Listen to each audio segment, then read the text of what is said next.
Shalom, jemaat yang dikasihi Tuhan. Saya sungguh bersuka cita boleh kembali hadir bersama-sama dengan jemaat di tempat ini beribadah, memuji dan memuliakan Tuhan. Setelah berbulan-bulan kita beribadah secara online, tapi sudah 2 minggu ini Tuhan izinkan kita bertatap muka. Merupakan satu hal yang patut kita syukuri. Kalau semakin hari kita boleh melihat keadaan mulai semakin baik, itu semua karena campur tangan Tuhan, karena kebaikan Tuhan bagi kita, bagi negara kita. Kita sungguh bersyukur atas Tuhan. Kita akan mulai ibadah kita pada pagi hari ini. Saya mempersilakan jemaat untuk bersaat teduh secara pribadi kepada Tuhan, membuka hati untuk siap menerima berkat Tuhan yang ibadah pada pagi hari. Saya mau membacakan ayat dari Yesaya 40 ayat 29 sampai 31. Dia memberi kekuatan kepada yang lelah dan menambah semangat kepada yang tiada berdaya. Orang-orang muda menjadi kalah dan lesu, dan pernah jatuh tersandung. Tetapi orang-orang yang menanti-nantikan Tuhan mendapat kekuatan baru. Mereka seumpama raja wali yang naik terbang dengan kekuatan sayapnya. Mereka berlari dan tidak menjadi lesu. Mereka berjalan dan tidak menjadi lelah. Kekuatan yang hanya datang daripada Tuhan kita yang begitu dahsyat, yang menciptakan segala yang ada. Dia tidak pernah berubah. Dulu, sekarang, sampai selama-lamanya. Dia adalah Allah. Yang teman-teman untuk berdiri, kita mengangkat pujian ini. Betapa dahsyatnya Tuhan, pencipta segala yang ada. Dulu, sekarang, sampai selamanya. Hanya Engkau.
Menghadap Tuhan.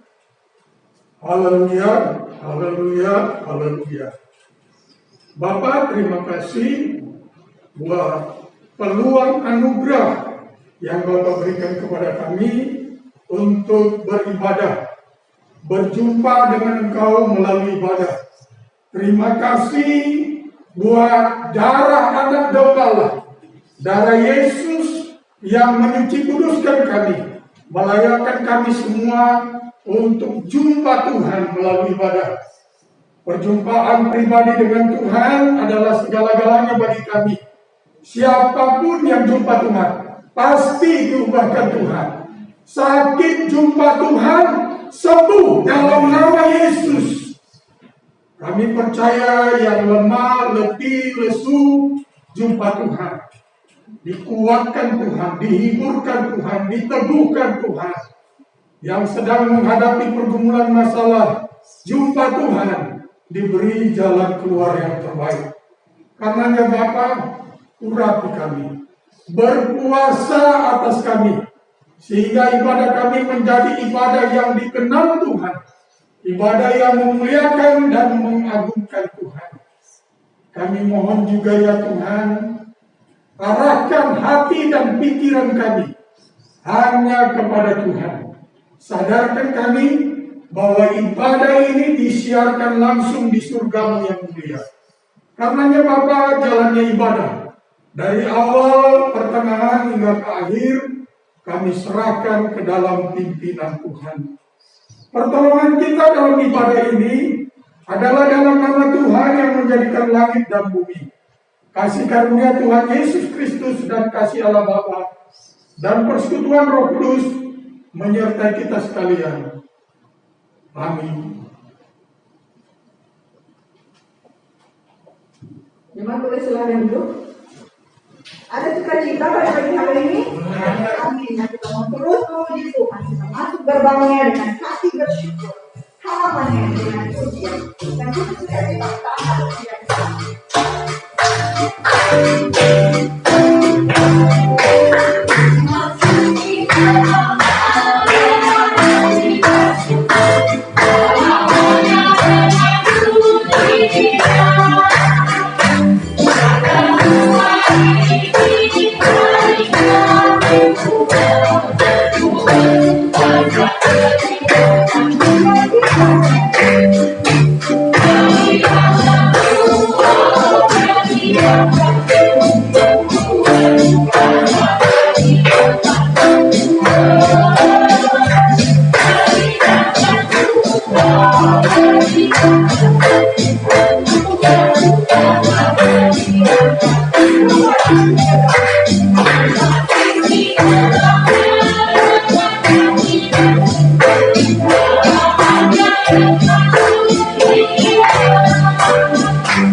tidak sesuai dengan apa yang kita inginkan. Tapi kita mau percaya bahwa semua yang terjadi dalam hidup kita itu adalah yang terbaik yang Tuhan berikan untuk kita. Puji Tuhan. Saya menjemput kembali jemaat untuk berdiri untuk mengucapkan pengakuan iman. Mari kita sama-sama dengan semua orang percaya di muka bumi pada segala masa. Masing-masing kita mengatakan, aku percaya kepada Allah, Bapa yang Maha Kuasa, hari langit dan bumi, dan kepada Yesus Kristus, anaknya yang tunggal Tuhan kita, yang dikandung dari Roh Kudus, lahir dari Anak Maria, yang menderita di bawah pemerintahan Pontius Pilatus, disalibkan, mati dan dikuburkan, turun ke dalam kerajaan maut, pada hari yang ketiga, bangkit keluar dari antara orang mati, naik ke surga, duduk di sebelah kanan Allah, Bapa yang Maha Kuasa, dan yang akan datang dari sana untuk menghakimi orang yang hidup dan mati. Aku percaya kepada Roh Kudus, gereja kudus sama, persekutuan Roh Kudus, pengampunan dosa, kebangkitan tubuh, dan hidup yang kekal. Amin. Kita akan bersama-sama membaca firman Tuhan yang terambil dari Markus 9. Markus 9 ayat 30 sampai 37. Markus 9 ayat 30 sampai 37. Saya akan membacakan ayat yang benar. Jemaat boleh membaca ayat yang ganjil. Sampai ayat 37 kita akan membaca bersama. Markus 9 ayat 30 sampai 37. Pemberitahuan kedua tentang penderitaan Yesus. Yesus dan murid-muridnya berangkat dari situ dan melewati Galilea, dan Yesus tidak mau hal itu diketahui orang. Sebab Ia sedang mengajar murid-muridnya. Ia berkata kepada mereka, Anak Manusia akan diserahkan ke dalam tangan manusia, dan mereka akan membunuh Dia. Dan 3 hari sesudah Ia kubur, Ia akan bangkit. Mereka tidak mengerti perkataan itu, namun segan menanyakannya kepadanya. Kemudian tiba Yesus dan murid-muridnya di Kapernaum. Ketika Yesus sudah di rumah, Ia bertanya kepada murid-muridnya, apa yang kamu berbicarakan tadi di tengah jalan? Tetapi mereka diam, sebab di tengah jalan tadi mereka mempertengkarkan siapa yang terbesar di antara mereka. Lalu Yesus duduk dan memanggil ke-12 murid itu, katanya kepada mereka, jika seseorang ingin menjadi anak aku, hendaklah ia menjadi akhir dari semuanya, dan mulai dari semuanya. Maka Yesus mengambil seorang anak kecil dan menempatkannya di tengah-tengah mereka. Kemudian Ia memeluk anak itu dan berkata kepada mereka bersama, barang siapa menyambut seorang anak seperti ini dalam namaku, dia menyambut aku, dan barang siapa menyambut aku, bukan aku yang disambutnya, tetapi Dia yang disambut. Amin. Firman kita pada pagi hari ini selanjutnya akan lebih jelas disampaikan oleh Ibu Tridawati Sinaga. Kita boleh mempersiapkan hati kita untuk siap menerima Injil yang memberi hidup, Injil yang hebat. Kita itu harus memakai Injil yang memberi hidup.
Bapa di dalam surga, oleh anugerah Tuhan, kami sebagai jemaat berdiri di hadapan-Mu mengucap syukur karena waktu yang indah Tuhan percayakan bagi kami untuk menerima Injil yang elok, Injil yang hidup, kebenaran firman Allah saat ini. Bapakku berfirman bagi kami, segala kebenaran ini menjadi bagian kami di dalam kehidupan kami, sehingga oleh Roh-Mu Tuhan, kami mampu, kami dapat didapati melakukan kebenaran firman Allah. Hamba-Mu tidak lebih baik dari seluruh kami yang hadir, tetapi hamba-Mu percaya kiranya setiap perkataan itu sungguh diurapi oleh Tuhan. Berfirman bagi kami ya Yesus, dan Roh Kudus yang menjangkau setiap hati kami yang ada di sini, sehingga kebenaran firman ini menjadi berkat bagi kami semua. Terpujilah Engkau Tuhan, dalam nama Yesus kami berdoa. Amin. Silakan duduk jemaat. Shalom. Puji nama Tuhan. Oleh anugerah Tuhan, kita sudah ada di ibadah minggu kedua dalam bulan ini. Baik jemaat yang diberkati oleh Tuhan Yesus, kita masih ada tetap di tema besar kita, belajar menjadi jemaat yang memiliki karakter Kristus. Pagi hari ini kita belajar bersama-sama dengan karakter siapa yang terbesar. Ya, siapa yang terbesar? Dari konteks pembacaan kita tadi, Markus pasalnya yang ke-9, ayatnya yang ke-30 sampai 37 kita sudah baca tadi. Siapa yang terbesar? Jadi ini pembicaraan atau percakapan oleh Yesus dan murid-muridnya dari Galilea menuju kepada Kapernaum di dalam pelayanannya. Next Pak, ada gambar ilustrasi saya buat di sana.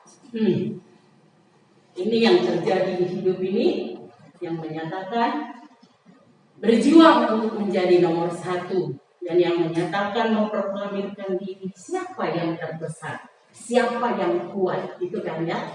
Ya, tetap pada ilustrasi ini, tapi saya mau bernarasi dengan contoh yang sederhana begini.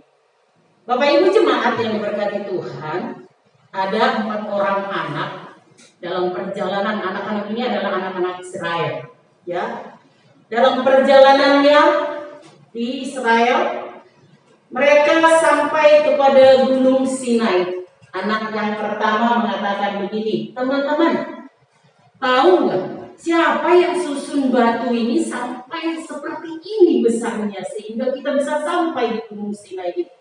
Yang lain mengatakan, nggak tahu lah. Kamu tahu? Bapakku yang bikin ini. Wah, hebat sekali bapakmu ya. Anak yang kedua bilang gini, mereka terus berjalan. Nah, ini sekarang lihat tuh, rumput yang luas nih di lembah Yordan, ya kan ya? Kamu tahu siapa yang nanam rumput ini semua sehingga ini sangat bagus. Kalau kita pakai main bola pun pasti lebih indah. Yang nggak tahu lah, mana saya tahu. Bapakku loh yang nanam rumput ini sampai semuanya hijau subur. Anak yang ketiga nggak mau kalah. Kalian mah begitu. Coba jalan lagi, kita lagi. Nah, ketemulah padang gurun atau padang pasir. Teman-teman tahu nggak siapa yang taburi ini pasir-pasir sampai seperti ini luasnya. Kita bisa main, kita bisa lari padang gurun ini. Yang nggak tahu, bapakku yang bikin pasir ini sampai seluas seperti ini. Hebat ya bapakmu ya. Ya anak yang keempat bilang, hebat-hebat kalian semua. Ayo kita terus jalan. Akhirnya mereka tiba di laut mati. Anak yang keempat bilang begini, tahu nggak teman-teman, kenapa ini laut mati? Tahu nggak? Aku yang bunuh, hanya laut ini mati. Kata anak keempat, ya kan? Semua mereka mau apa? Menganggap atau membuat bapakku yang terbesar, bapakku yang buat begini. Nah itu pembicaraan anak-anak. Anak-anak saja selalu mengekspos maunya yang terbesar. Lebih unik lagi rupanya ibu-ibu di arisannya kalah juga. Ada juga 4 ibu-ibu, biasalah dari berbagai denominasi mungkin ya. 4 ibu-ibu ini. Ibu-ibu yang pertama mengatakan, "Hai Jen, apa kabar? Oh iya, ini sekarang sudah punya anak berapa toh? Anaknya sudah jadi apa?" Begitu kan ibu-ibu kalau kumpul kan begitu. Kalau bapak-bapak mau kali ya. Nah, ibu-ibu biasa lah gitu kan dengan segala hal yang dia buat. Nah, ini mungkin ibu-ibu yang sudah berhasil atau anaknya masih kecil nggak begitu. Ibu yang pertama bilang begini, "Oh iya Jo, anak-anak sudah seorang jenderal, ya kan? Seorang jenderal ini, terus setiap orang lewat selalu bilang hormat Pak Jenderal." Itu luar biasanya anak saya yang paling tua itu jadi seorang jenderal. Kebanggaan seorang ibu. Begitu ya. Ibu yang kedua, "Bagaimana Mbak Ibu? Anaknya sudah bagaimana?" "Oh iya, masa kalian lupa? Anakku itu seorang presiden loh." Orang selalu bilang, hormat Bapak Negara. Hormat Bapak Negara. Ibu yang ketiga gak mau kalah juga. Dia bilang, "Iyo, kita juga melayani kan. Jadi anak kita pengen jadi pendeta. Anak saya yang paling tua itu jadi seorang paus. Walaupun tidak dia punya keturunan tidak apa-apa. Dia pemimpin gereja sehingga dunia mengakuinya. Selalu bilang hormat Bapak gereja. Hormat Bapak gereja." Itu kebanggaan yang luar biasa. Kata ibu yang ketiga. Ibu yang keempat nggak mau kalah juga. Ibu yang 1, 2, 3 nanya, "Bagaimana? Kau punya anak itu macam mana Laina?" Katanya kan. Terus dia bilang, "Aku pun bangga sama anakku. Anakku yang paling besar itu, kubesarkan dia dan kusekolahkan dengan hebat. Tapi itulah dasar dia anak itu tidak mau sekolah dia. Tetapi luar biasa dia. Anakku itu rambutnya gondrong, badannya besar penuh dengan tato, bajunya astaga. Tetapi yang luar biasanya, begitu dia lewat orang semua, oh my God, oh my God." Semua orang ingin membanggakan siapa yang terbesar. Tidak tahu bagaimana caranya, tidak tahu bagaimana prosesnya yang mereka ada. Nah, dalam konteks pembacaan kita ini, begitu murid-murid Yesus dalam pembicaraan mereka, Yesus sengaja membawa mereka ke suatu tempat. Ya, 2 topik yang kita bahas hari ini. Pembicaraan pertama, Yesus mengatakan, kita kembali ke ayat 31, next. Di ayat 31, ia sedang mengajar murid-muridnya. Ia berkata kepada mereka, "Anak manusia akan diserahkan ke dalam tangan manusia, dan mereka akan membunuh dia. Dan 3 hari sesudah dia dibunuh, ia akan bangkit." Mereka tidak mengerti perkataan itu, namun segan menanyakannya. Hal ini yang terjadi di dalam perjalanan Yesus bersama dengan murid-muridnya dari Galilea ke Kapernaum. Dalam realitas kehidupan kita sering kita temukan seperti ini. Kita ini merasa kita berjalan bersama dengan Yesus di sepanjang kehidupan kita. Amin jemaat. Sepanjang kehidupan kita. Tetapi yang kita pertontonkan atau yang kita perlihatkan sering apa yang terjadi bahwa kita suka lupa tetap berkomunikasi dengan Yesus. Padahal dia ada di situ. Kita kadang nggak memahami apa rencana Tuhan di dalam kehidupan kita. Yesus bersama dengan murid-muridnya. Yesus sangat-sangat rindu ketiga ini sebisa mungkin dimengerti oleh murid-muridnya. Tetapi sampai pada pasal ini, murid-murid tidak mengerti.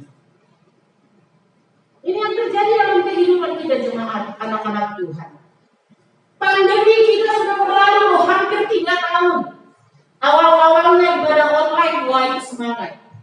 Ya kan ya? Tetapi akhir-akhir ini, bosan rasanya. Akhirnya dibuka onsite kembali. Itu pun masih berpikir, udah enak loh online. Karena kami mengalami hal yang sama. PTM untuk membuka sekolah, itu gak gampang. Karena sebanyak hal yang harus diselesaikan oleh pihak sekolah supaya bisa buka bersama. Kerinduan ada, tetapi syarat belum tentu. Ini yang dialami oleh anak-anak Tuhan dalam keadaan saat ini. Dia merasa dia berjalan bersama dengan Yesus. Buktinya dia bisa melampaui pandemi ini, tetapi dia suka lupa untuk berkomunikasi yang baik dengan Tuhan. Ini yang dilakukan oleh murid-murid Yesus. Kita berjalan bersama dengan Yesus, tapi hubungan kita suka tidak baik dengan Yesus. Sampai kadang ada kalanya putus hubungan komunikasi, sehingga kita tidak mengerti dan memahami apa rencana Tuhan di dalam kehidupan kita. Ini sikap yang dipertontonkan oleh murid-murid Yesus. Mereka tidak mengerti perkataan itu, namun segan menanyakannya kepadanya. Kemudian sikap yang kedua yang kita tetap aja Pak di situ, nggak apa-apa. Sikap yang kedua yang dipertontonkan oleh manusia atau orang percaya, kita kalau sudah jauh-jauh, adalah apa tadi? Seperti tadi ilustrasi saya, ya kan? Sifat manusia yang masih selalu ingin lebih dari orang lain. Lebih, ingin menjadi lebih apa? Lebih terkenal, baik ya baik, lebih tinggi, lebih kaya, lebih hebat, lebih. Sifat ini yang dipertontonkan oleh murid-murid. Padahal Yesus sedang memberitahukan akan terjadi penderitaan. Ya, malah murid-murid sibuk, siapa dari antara kita yang terbesar? Ini kodrat manusia, ini sifat realitas manusia. Oleh karena itu, jemaat yang diberkati oleh Tuhan, pada pagi hari ini kita mau sama-sama belajar. Belajar dari karakter Yesus membimbing dan membina murid-murid ini. Yesus menghadapi murid-murid yang seperti ini punya sikap. Tidak mengerti rencana Tuhan. Justru dia proklamirkan rencana dia sendiri. Kemudian yang kedua apa? Masih senang ingin dipuji, ditampilkannya apa yang dia bisa. Apakah itu benar atau tidak? Seperti tadi anak kecil dan seperti ibu-ibu. Dia ingin yang terlebih. Pelajaran apa yang kita akan pelajari dalam konteks ini pagi hari ini jemaat yang diberkati oleh Tuhan? Next Pak. Yang pertama kita sama-sama membaca kembali ya, apa yang harus kita lakukan dari pembelajaran yang dipertontonkan oleh murid-murid Yesus. Yang pertama saya beri poin di sana. Pada ayatnya yang ke-35, jadilah yang terakhir, ini kata Yesus. Kalau kita menjadi yang terbesar sesuai dengan misi Tuhan, kalau kita menjadi yang terutama sesuai dengan misi Tuhan, seperti yang Tuhan Yesus kerjakan, dikatakan begini, jadilah yang terakhir. Loh, kenapa harus jadi yang terakhir? Mari kita baca sama-sama ayat 25, 2, 3 ya. Lalu Yesus duduk dan memanggil ke-12 murid itu. Katanya kepada mereka, jika seseorang ingin menjadi yang terdahulu, hendaklah ia menjadi yang terakhir dari semuanya dan pelayan dari semuanya. Nah ini karakter Yesus ketika murid-murid tidak paham apa yang menjadi misinya. Dia panggil, ajak duduk baik-baik. Jika seseorang ingin menjadi yang terdahulu, hendaklah dia menjadi yang terakhir. Loh, kok kontras ya? Ya, sering kita mengatakan, ya sih, pertama bertobat, tapi dia ingin kehidupannya tidak mati memuliakan Tuhan. Banyak yang seperti itu, sangat banyak. Tapi ayat ini bukan untuk itu. Ya, ayat ini bukan untuk itu. Tadi dalam konteks kita sudah baca, kenapa sampai Yesus bersedih? Kenapa sampai Yesus tidak harus meluruskan pemikiran dari murid-murid? Kenapa? Sangat-sangat jelas bahwa murid-murid itu belum mengerti arti pemberitahuan penderitaan yang akan dikerjakan oleh Yesus. Belum paham sejauh mana bahwa kepemimpinan Yesus datang di dunia ini bukan kepemimpinan politik, tetapi kepemimpinan yang melayani, kepemimpinan yang berbelas kasihan, kepemimpinan yang ingin menyelamatkan dunia ini. Murid-murid belum paham itu. Kita bisa mengerti kenapa seperti itu, karena latar belakang mereka. Mereka akan menerima Yesus di penantian mereka sebagai Mesias yang menyelamatkan mereka. Nah, ini yang diajar oleh Yesus Kristus kepada murid-murid itu. Tidak hanya sekedar saya penyelamat dalam segi politik dan pemerintahan, tetapi sesungguhnya penyelamatan bagi semua orang untuk memperoleh hidup yang kekal.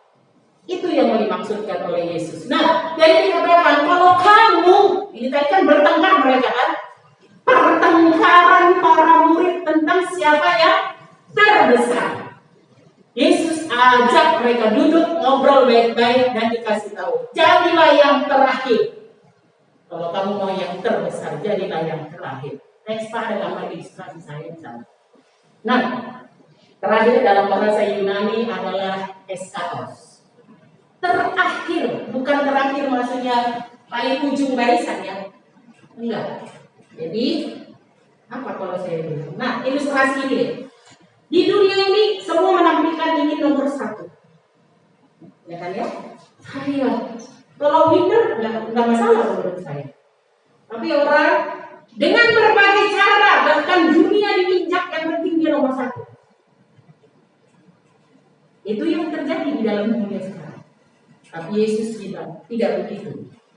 Yang terakhir itu sama dengan terendah, itu sama dengan yang terkecil. Kita kalau direndahkan orang, emosi nggak orang? Emosi ya. Direndahkan dengan terendah berbeda, ya. Tapi yang terendah artinya apa? Sampai dia mau terjun ke paling bawah. Berbahagia kita di generasi ini, yang khususnya di Indonesia, kita dipertontonkan oleh Bapak Presiden itu pemimpin yang melayani. Betul ya? Itu berbahagia. Ini generasi yang luar biasa. Itu secara kenegaraan dipertontonkan oleh beliau. Itu yang dimaksud. Nah, Yesus di dalam pelayanannya itu yang dikerjakan sebenarnya. Ya, kepada orang berdosa dia seperti apa? Kepada orang sakit dia seperti apa? Kepada orang yang tertolak dia seperti apa? Itu yang dipertontonkan Yesus bersama dengan murid-muridnya waktu melayani. Tetapi rupanya pemahamannya tidak sama. Ini yang dicegah oleh Yesus. Jangan sampai kamu tahu yang terakhir itu sama nilainya dengan yang terendah dan yang terkecil. Penduduk di Indonesia tidak mau orang yang terkecil, maunya yang terbesar. Ya kan ya?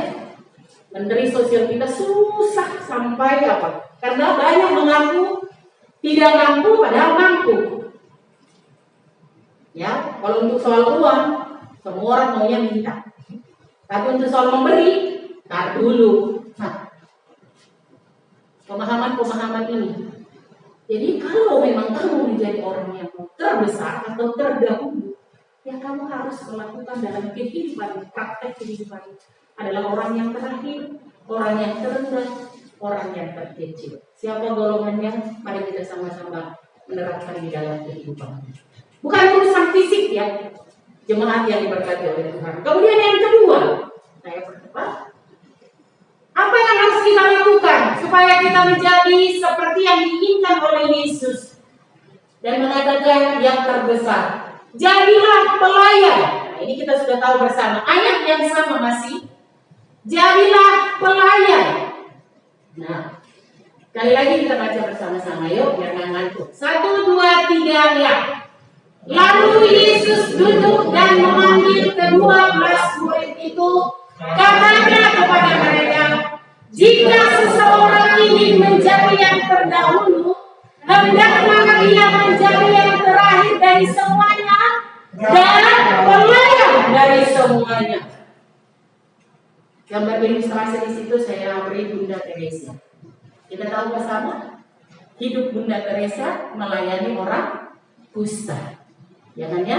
Nah, pelayan dalam bahasa Yunani adalah diakonos. Itu sama dengan hamba, itu sama dengan orang yang terhina.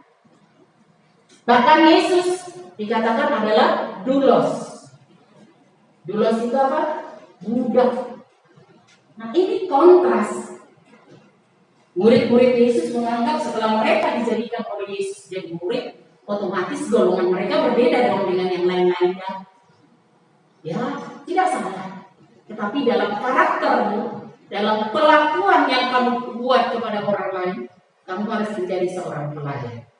Yang disebut dengan pelayan adalah orang hamba, budak, bahkan dikatakan terhina. Bunda Teresa sudah mempertontonkan itu di dalam kehidupan kita. Kita tahu bahwa hidupnya mungkin masih banyak inspirasi tokoh inspirasi yang lain.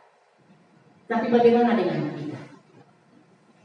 Apakah kita sudah menjadi pelayan? Bukan maksud Yesus di sini pelayan itu adalah pelayan di mimbar, itu tidak salah, ya. Yesus memilih 12 murid memang supaya menjadi timnya. Tetapi diajar oleh Yesus, tim pun rupanya harus sama misi dan visinya. Itu yang mau diperjelas oleh Yesus. Saya baca pernyataan ini, tidak ada di situ. Bagi Yesus, kehormatan seseorang tidak dilihat dari pangkat, kedudukan, kekayaan, melainkan sejauh mana ia melayani sesama. Di dalam praktek melayani nggak gampang. Kalau yang kita layani sejalan dengan kita, itu luar biasa. Tetapi kalau tidak sejalan dengan kita, bagaimana kita memandangnya dan melayaninya? Bahkan yang paling menyolok lagi dikatakan di sini. Apakah saya disebut seorang pelayan atau pengikut Kristus yang setia? Atau malah sebaliknya, saya memanfaatkan Kristus di dalam pelayanan saya? Wah, ini yang ditegur oleh Yesus. Itu yang ditegur oleh Yesus kepada murid-muridnya ketika mereka bertengkar. Bukan tidak tahu Yesus apa yang mereka pertengkarkan. Tetapi Yesus bertanya, apa yang kalian pertengkarkan tadi di tengah jalan? Murid Yesus berapa? Dia. Bukan Yesus tidak tahu.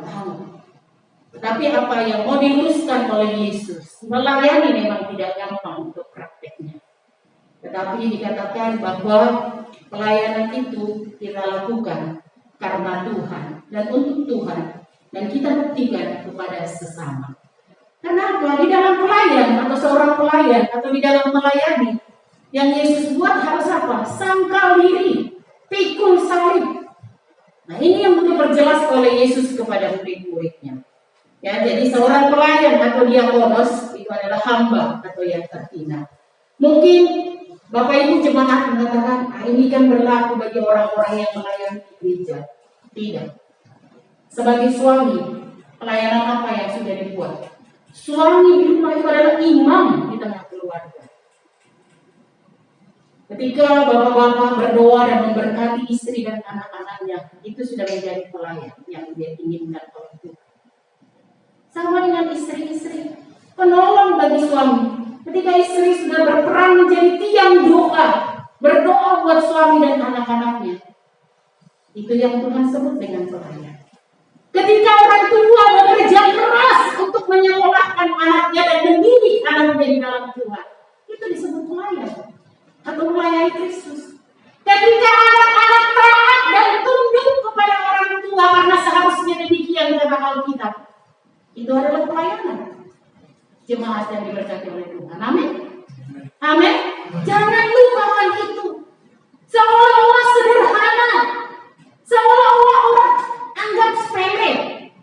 Saya sudah bilang sama ibu-ibu, kalau kami di perkawan ini, ketika ibu kuat, maka semua keluarga itu pasti kuat. Ketika seorang ibu berdoa, maka semua keluarga itu akan utuh.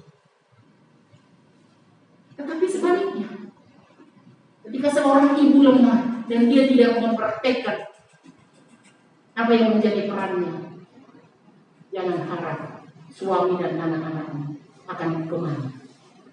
Ketika suami dan istri bersama-sama menghadirkan gambar Allah di tengah-tengah keluarga, maka anak-anakmu akan menjadi orang-orang yang dipelihara oleh Tuhan. Ini hal-hal seperti ini yang disampaikan oleh Yesus kepada murid-murid itu. Betul, Petrus sudah bisa berkhotbah, melakukan mujizat. Semua murid-murid itu punya karunia masing-masing. Tetapi ketika dia disebut sebagai pelayan, apakah dia punya hati hamba? Apakah dia sanggup melayani yang terhina seperti Mother Teresa? Sampai di hidupnya, di akhir hidupnya dia mati karena kusta. Sampai di akhir hidup suami-suami, bapak-bapak hidup karena memperjuangkan keluarga. Sampai di akhir hidup ibu-ibu hidup di dalam doa yang terpuji untuk keluarga. Sampai di dalam hidupmu anak-anak dengar, ketika engkau taat dan hormat kepada orang tuamu, maka umur panjang yang engkau peroleh dari itu hal yang sepele mungkin orang tidak terapkan. Itu kan kata firman. Tapi hati-hati baik-baik. Ini yang disebut dengan apa? Apakah saya seorang pelayan ataupun ikut Kristus, atau memang saya memanfaatkan Kristus itu di dalam kehidupan saya?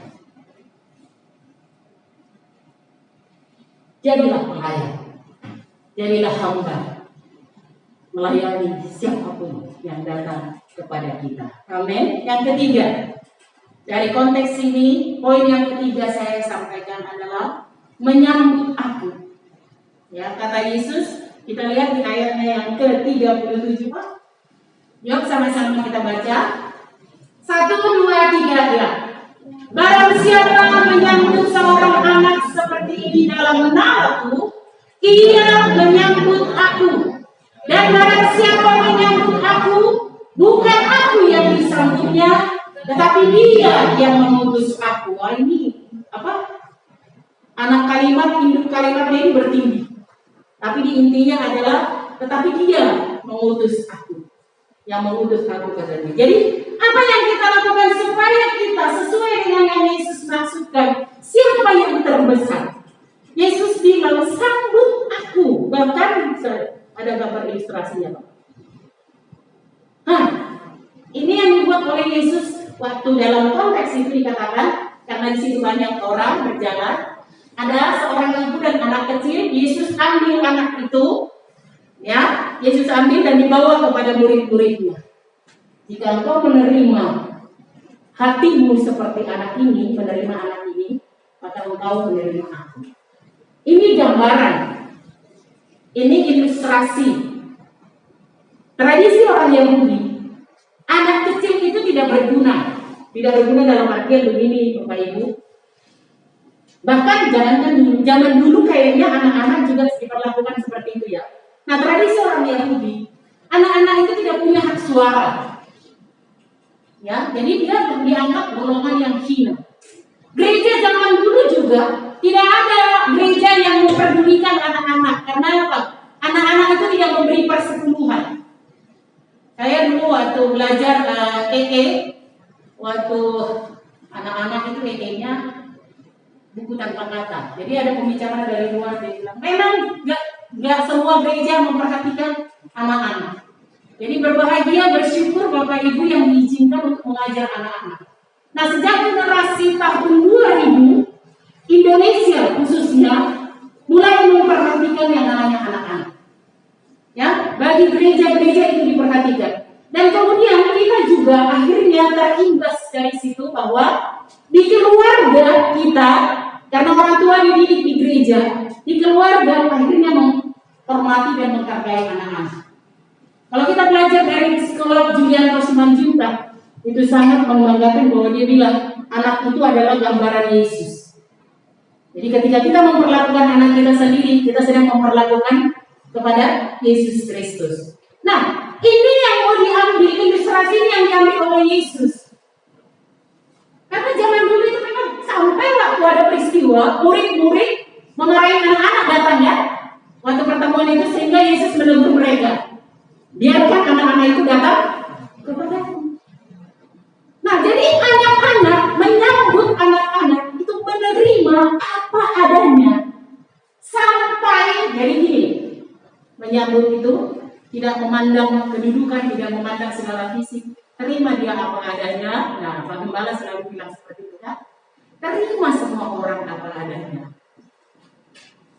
Tetapi jangan biarkan dia apa adanya, bawa dia kepada yang seharusnya. Ini tugasnya. Nah, ini yang dimaksud oleh Yesus kepada murid-murid.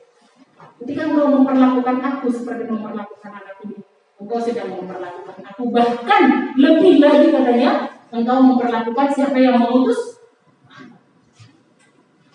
Jadi apa yang harus kita lakukan? Menyambut Kristus. Perumpamaannya, gambarannya dikasih anak. Jadi anak-anak itu gambaran adalah tidak ada kedudukan, tidak ada suara. Bahkan gereja-gereja mengatakan dia tidak mengembalikan persepuluhan, sehingga pelayanan kepada anak-anak kurang. Tetapi setelah 2000 itu berubah, karena banyak misionaris dari luar yang mengajar dan mendidik kita bahwa tidak seperti itu ajaran Kristus. Sehingga gereja-gereja besar mungkin iya, sehingga kita orang tua berubah kembali bahwa anak-anak harus diperlakukan dengan baik. Nah, jadi menyambut itu sama dengan menerima. Masalah kita sekarang adalah kita terbiasa menyambut orang dalam tanda petik. Betul ya? Baik bernegara, berorganisasi, di dunia pekerjaan. Bahkan di keluarga. Masih ada yang membandingkan anaknya, kalau anaknya lebih dari 2? Hati-hati. Dan kiranya itu tidak menjadi kebiasaan yang kita perlakukan. Ya, 2 anak sama di hadapan Tuhan. Begitu maksud dari Tuhan yang diberikan oleh kita pembelajaran pada pagi hari ini. Jadi apa yang harus kita lakukan? Jadilah yang terakhir. Jadilah pelayan. Sambutlah Yesus di dalam kehidupan kita. Ayat penutup yang terakhir, Pak. Matius 25 ayat 35 sampai 40. Yuk kita baca bergantian. Saya baca ayat yang ganjil, jemaat membaca ayatnya yang benar. Matius 25 ayat 35 sampai 40. Sebab ketika aku lapar, kamu memberi aku makan. Ketika aku haus, kamu memberi aku minum. Ketika aku seorang asing, kamu memberi aku tumpangan. Jemaat ayat 36. Ketika aku berada, kamu memberi aku makan. Ketika aku sakit, kamu merawat aku. Ketika aku berada, kamu mendidik aku. Maka orang-orang benar itu akan menjawab dia, katanya, Tuhan, bila manakah kami melihat engkau lapar dan kami memberi engkau makan, atau haus dan kami memberi engkau minum? Bila manakah kami melihat engkau masih dan kami memberi engkau makan, atau kami memberi engkau makan? Bila manakah kami melihat engkau sakit atau dalam penjara dan kami mengunjungi engkau?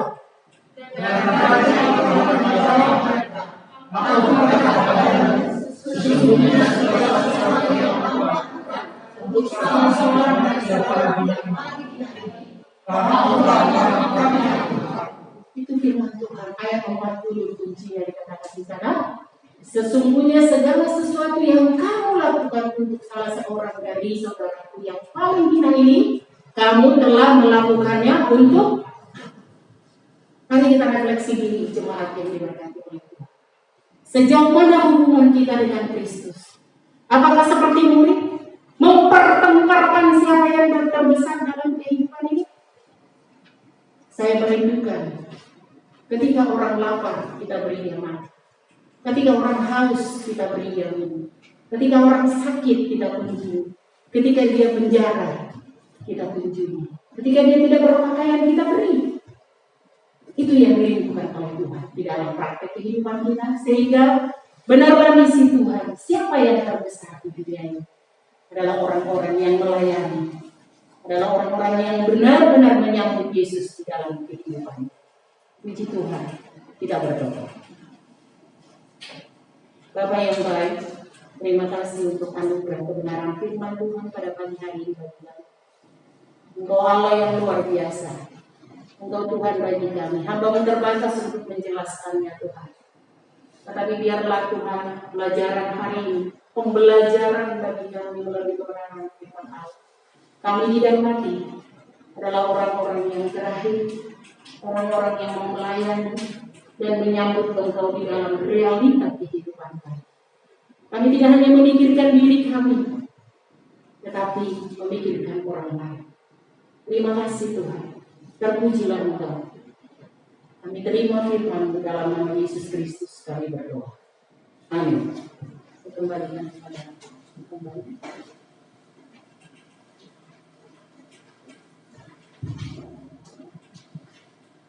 Puji Tuhan atas firman Tuhan yang sudah boleh kita dengarkan, kita terima pada pagi hari ini. Kiranya kita bisa menjadi pelaku-pelaku firman yang boleh menjadi berkat bagi orang-orang di sekeliling. Kita akan melihat warta jemaat. Di situ ada total persembahan sepanjang minggu yang sudah lalu 1 sampai 7 Oktober. Ada persembahan sebesar 1.152.000 dan perpuluhan sebesar 6.056.000 rupiah. Terima kasih atas jemaat yang tetap setia mendukung pekerjaan Tuhan di tempat ini. Tuhan Yesus memberkati secara berlimpah. Kita akan lihat warta. Oh, tidak ada warta pada pagi ini. Kita akan tutup ibadah kita pada pagi hari ini. Saya menjemput jemaat untuk berdiri.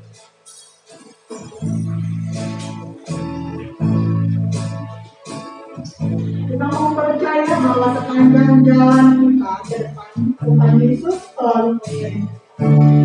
Dia tidak akan meninggalkan.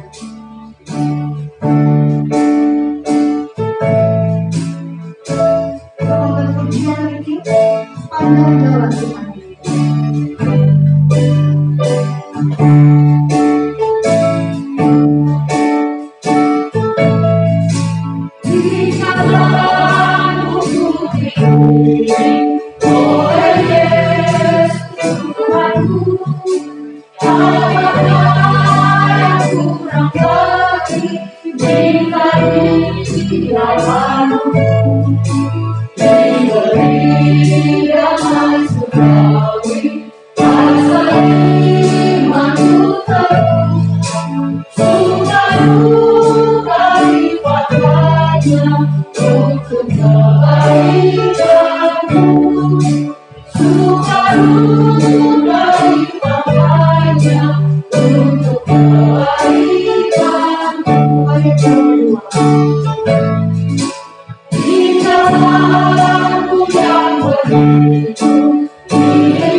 Bapak Ibu, pada saat kita melayani orang lain, kita sedang melayani Kristus. Itu yang menjadi kebenaran firman Tuhan yang kita dengar. Mari kita mendoakan saudara-saudara kita yang sedang terbaring sakit. Bapak Yosua Suwarno, kita doakan. Kemudian papanya Kiel, kakinya ada keseleo karena ada membantu yang sedang memperbaiki rumahnya. Kemudian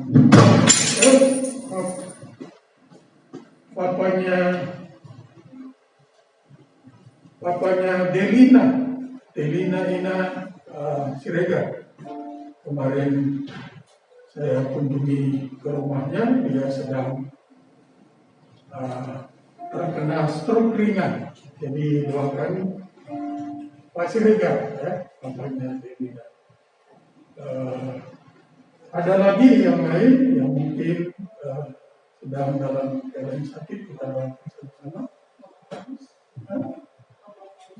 Bapak Paulus, ya, kita doakan. Kemarin ada berita dari sana pada kami sesak sampai dibawa ke rumah sakit, tapi diperiksa belum ketemu apanya sumber penyakitnya. Katanya lambungnya, asam lambungnya tinggi, ternyata bukan. Jadi kita doakan, ya, kita doakan Pak Paulus, Tuhan jamah Pak Paulus telah sembuhkan. Kita doakan orang tua dalam jemaat ini. Ada lagi pergumulan khusus? Kalau tidak ada, kita menghadap Tuhan. Semua bersuara di hadapan Tuhan. Bapa, kami datang menghampiri Engkau demi nama Yesus. Kami mohonkan pengurapan-Mu ada atas doa kami, ada atas pribadi, keluarga yang kami doakan, sehingga doa kami dijawab Tuhan. Tuhan, kami membawa umat-Mu, jemaat-Mu yang terganggu kesehatannya. Kami membawa orang tua kami, Pak Paulus Saleh, demi nama Yesus, Sang Penyembuh yang ajaib, umpamkan ada bagian tubuh, jaringan tubuh, sel tubuh, organ-organ tubuh yang kurang berfungsi dengan baik. Dan demi nama Yesus, jadilah sembuh, jadilah pulih, jadilah sehat oleh karena bilur-bilur Yesus. Tuhan, kami sepakat memohon kepadamu, tangan yang berlubang paku itu mengangkat segala sakit penyakit apapun sumbernya. Kami mendoakan, ya Tuhan, Pak Siregar, Bapak Dani Delina, yang stroke ringan, demi nama Yesus, Tuhan, tumpangkan tangan-Mu di atasnya. Dan demi nama Yesus, orang Nazaret itu, dia sembuh, dia pulih, dia sehat. Seluruh jaringan sel-sel tubuh, sel-sel syarafnya kembali berfungsi dengan normal. Kami mendoakan, ya Tuhan, Pak Yosua Suwarno, pada bagian ginjalnya, Tuhan Yesus, kami mohonkan pemulihan yang dari Tuhan. Tidak ada yang mustahil bagimu. Jika Engkau berkehendak, maka jadilah. Engkau sanggup untuk memberikan dia ginjal yang baru, yang dari tangan-Mu, ya Tuhan. Dalam nama Yesus, biar dia pulih, dia sehat. Kami mendoakan, ya Tuhan, papanya Kiel juga yang terganggu pada bagian kakinya. Kami mohon tangan Tuhan turun atasnya, menjamah, menyembuhkannya. Dan dalam nama Yesus, dia sehat, dia pulih. Oleh karena tangan Tuhan terkedal menolong dia. Kami membawa, ya Tuhan, orang tua dalam jemaat-Mu di tempat ini. Ada Oma Medi, kami membawa Mbak Tarma, kami membawa, ya Tuhan, Pak Yusuf, kami membawa, ya Tuhan, Oma Tutuarima. Bukan hamba-Mu, ya Tuhan, tapi firman-Mu yang bersabda bahwa Engkau akan menggendong orang tua kami ini sampai memutih rambut mereka. Mereka ada dalam pemeliharaan Tuhan, ada dalam genggaman tangan-Mu. Karenanya, ya Tuhan, peliharalah mereka. Peliharalah mereka karena mereka adalah milik Tuhan dan biji mata Tuhan. Kami percaya mereka terpelihara sempurna oleh karena rahmat dan anugerah-Mu, ya Tuhan. Kami membawa umat-Mu, jemaat-Mu yang sedang menempuh pendidikan, mulai dari TK sampai perguruan tinggi. Tuhan Yesus, adakan perbedaan antara orang yang mengandalkan Tuhan dan yang bukan. Kami percaya anak-anak kami diberkati oleh Tuhan, dikaruniakan hikmat, kecerdasan, ingatan yang tajam, semangat belajar yang tinggi. anak-anak kami semua berhasil dan mempermuliakan nama Tuhan. Kami mendoakan ya Tuhan, anak-anakmu, umatmu, jemaatmu yang sudah berkarya, baik sebagai pegawai negeri, pegawai swasta, pegawai BUMN, wirausahawan, wirausahawati, dalam nama Yesus. Tangan rahmat-Mu, tangan anugerah-Mu ada atas mereka. Sehingga apapun yang dilakukan tangan mereka bagi kemuliaan Tuhan, Tuhan buat berhasil. Dalam nama Yesus kami mohonkan Tuhan menganugerahkan segala yang terbaik bagi umat-Mu, jemaat-Mu ini ya Tuhan. Kami juga mendoakan umat-Mu, jemaat-Mu yang sedang mencari tempat berkarya. Tuntun arahkan oleh Roh-Mu ya Tuhan. Menemukan tempat berkarya yang terbaik. Melaluinya mereka diberkati dan menjadi berkat dimanapun Tuhan mengutus mereka. Terima kasih Bapa, terima kasih. Kami mendoakan ya Tuhan para pemimpin kami. Mulai dari Presiden, Wakil Presiden, para Menteri, Gubernur, Bupati, Wali Kota, Camat, Lurah, RW, RT, pemimpin-pemimpin di legislatif, pemimpin-pemimpin di yudikatif, pemimpin-pemimpin ormas, pemimpin-pemimpin parpol, pemimpin-pemimpin non-formal sekalipun. Kami berdoa Bapa, dalam nama Yesus, roh takut akan Tuhan mencengkeram hati mereka, sehingga setiap kebijakan yang mereka ambil adalah sesuai dengan kehendak Tuhan. Karena kami percaya bangsa Indonesia adalah milik Tuhan. Datanglah kerajaan-Mu, jadilah kehendak-Mu di Indonesia seperti di surga. Kami percaya Tuhan, melalui hidup kami, nama-Mu akan dipuji, dipermuliakan di bangsa dan negara kami. Karenanya Bapa, kami serahkan diri untuk digembalakan oleh Tuhan. Tuntunlah kami semua ke padang yang berumput hijau, ke mata air yang tenang, segarkanlah jiwa kami. Saudaraku yang terkasih, arahkan pandangan-Mu kepada Imam Agung kita Tuhan Yesus Kristus, Raja kita, Raja di atas segala raja. Imanilah Dia, tadahkanlah tangan-Mu dan terimalah janji berkat-Nya. Tuhan memberkati engkau dan melindungi engkau. Tuhan menyinari engkau dengan wajah-Nya dan memberi engkau kasih karunia. Tuhan menghadapkan wajah-Nya kepadamu dan memberi engkau damai sejahtera. Kiranya damai sejahtera dari Bapa kita yang di surga, kasih yang kekal dari anaknya Yesus Kristus, persekutuan yang manis dengan pribadi Roh Kudus ada menyertai kita. Siang hari ini hingga Maranatha, Yesus datang kembali menjemput saleh-salehnya, surga dan bumi.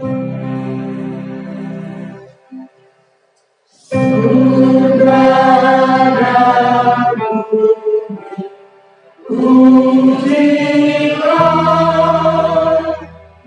Allah, sumber dunia, seluruh makhluk pujilah.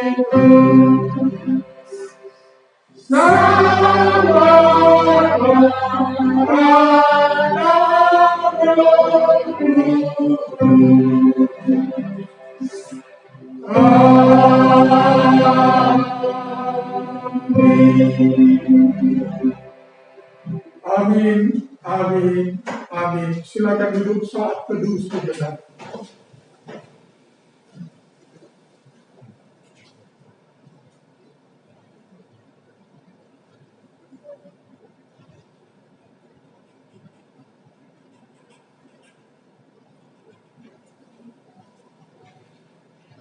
Selamat hari Minggu, Tuhan Yesus memberkati kita semua. Shalom.